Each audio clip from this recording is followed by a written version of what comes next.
Face aux journalistes, ce 10 janvier, le président de la commission de l'UEMOA dresse le bilan des 26 années de l'Union économique et monétaire ouest-africaine dans la promotion du vivre ensemble et la lutte pour la libre circulation des biens, des personnes et des biens au sein de l'espace communautaire.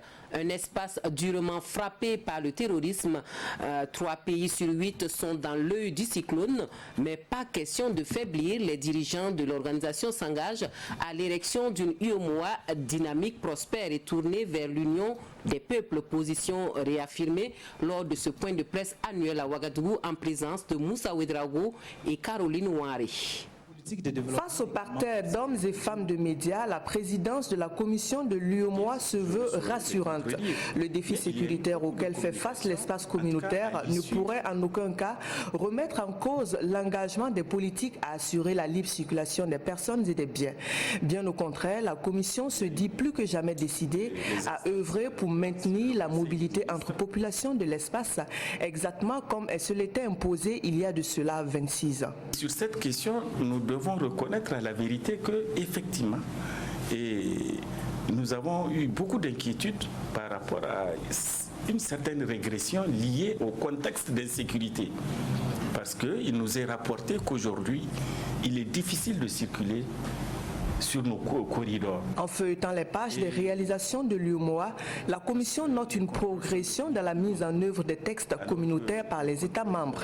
C'est ainsi que le taux global d'application des textes passe de 45% en moyenne en 2011 à 69% en 2018 pour atteindre 74% en 2019. Loin de se satisfaire de ces progressions, la Commission de l'UEMOA appelle les États membres à consentir encore plus d'efforts dans la mise en œuvre des textes.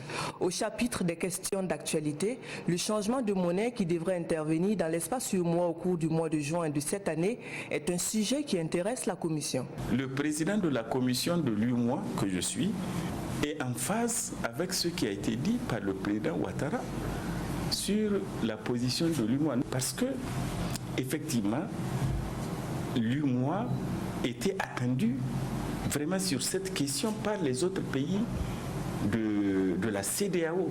Le bilan de la commémoration des 25 ans de l'UEMOA, les conclusions de la conférence des chefs d'État et de gouvernement tenue le 3 décembre 2019 à Dakar sont également au menu de ce face à la presse.